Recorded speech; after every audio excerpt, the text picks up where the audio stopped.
I am a behavioral psychologist. What you do is you find out what, essentially, you help a person establish their aim, then you break down what they're trying to do into attainable units, and you negotiate with them. You say, well, look, well, they say, I'm not making use of my time very well, spending 3 hours a day playing video games. You say, okay, hypothetically, how much time would you like to spend playing video games? And they say, well, I could probably spend an hour a day without it interfering with the rest of my life, which is kind of the issue, right? Because if you play video games, fine, but maybe 3 hours means that you're not doing your homework or something, and that's not a good game. So you say, okay, well, I want to play for an hour a day. It's like, okay, well, can you shift to an hour a day right now? And this is supposed to be an honest conversation. And the person says, no, I've tried that lots of times. Every time I try, I just fail. And so you don't say, well, quit failing, go play 1 hour a day, and the problem will be solved. That's a stupid strategy. You say, okay, well, look, you think about this, and don't agree to do this unless you think you will do it, because otherwise it's just a waste of both of our times. It's like, do you think that you could track how much time you spend playing video games for 1 week? Don't change anything. Just track it. And they think, yeah, I could probably do that, but I might miss a couple of days. You think, okay, fine. So here's the deal. 5 out of the next 7 days, you just track how much time you spend playing video games. And the person says, I think I can do that.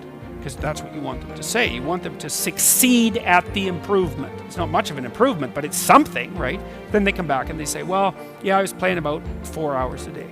And so you say, okay, well, fine, good work, man. You got it tracked. Now we know the parameters of your problem. It's actually a little worse than you thought, but at least you had enough sense to measure it. We know where you're at. Okay, do you think you could cut that down to 3.5 hours every day? And the person thinks, no, I'm pretty weak-willed. I don't think I can manage that.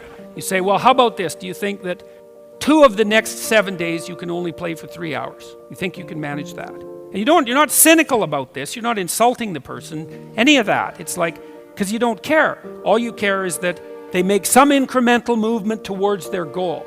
And the person thinks about that, if they have any sense, and they take their weakness into account, and they think, I think I could probably do that. And then they come back the next week and they say, I managed to spend 3 hours a day playing video games for 3 days, and the rest were 4 hours. And you say, good work, man.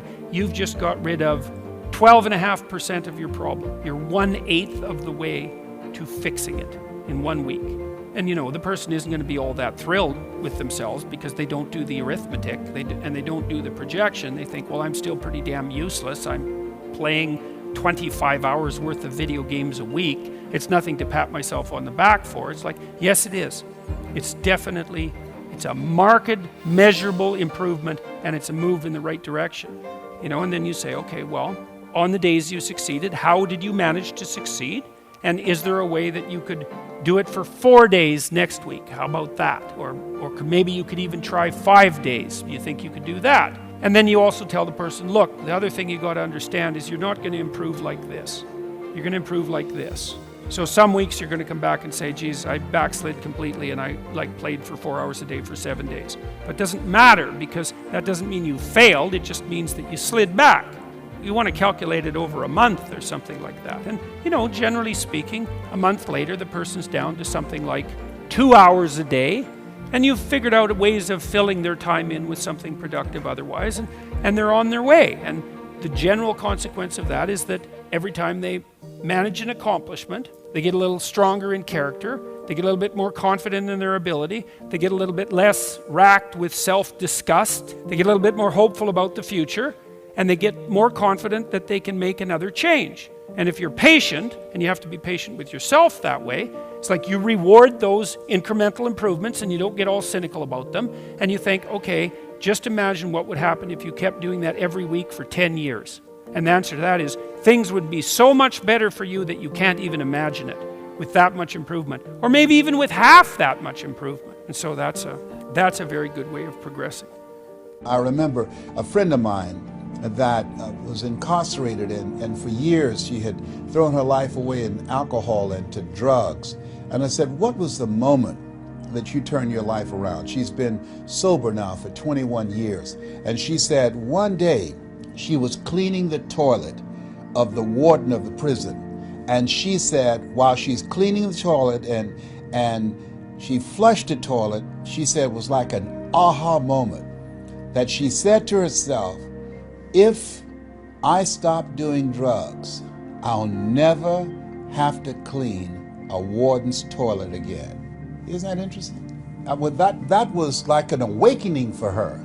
And from that time to this time, she never touched a glass of alcohol. From that time to this time, she stopped using drugs. From that time to this time, she stopped associating with her friends who were still into drugs, and many to this day, those that are not in jail or those that are not dead yet.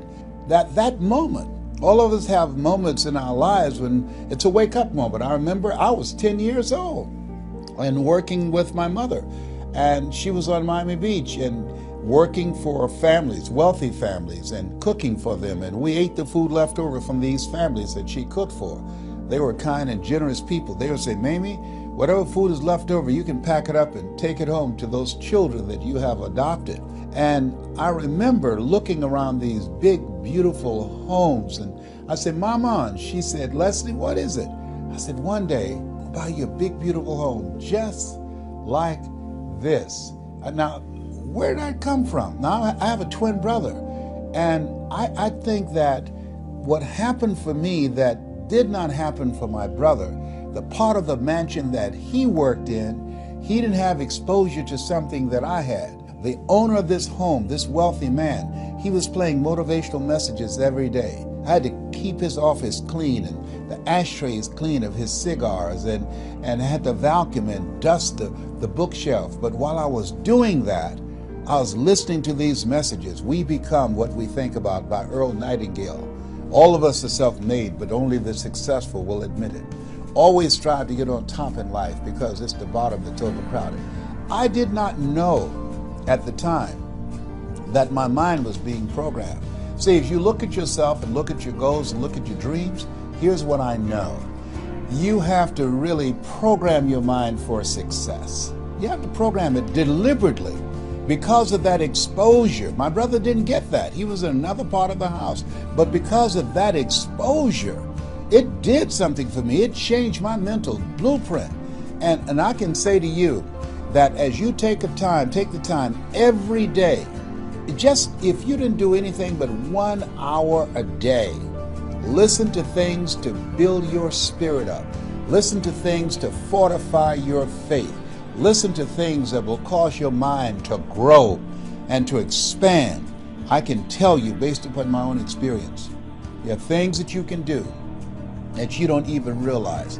You want to keep a social distance from poverty, social distance from hard times, social distance from being poor, social distance from living a life of mediocrity, social distance from people who are not going anywhere, a social distance from people who don't want anything, social distance from people who don't have goals and dreams. Why? Because they rub off on you.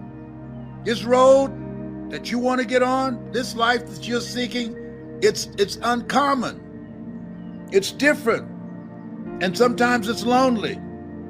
I choose not to be a common man. It's my right to be uncommon if I can. I seek opportunity, not security. I do not wish to be a kept citizen, humbled and dull by having the state look after me. I want to take the calculated risk, to dream and to build, to fail and to succeed. I refuse to live from hand to mouth. I prefer the challenges of life to the guaranteed existence, the thrill of fulfillment to the still calm of utopia. I will never cower before the master, nor bend to any threat. It's my heritage to stand erect, proud and unafraid, and face the world boldly and say, this I have done.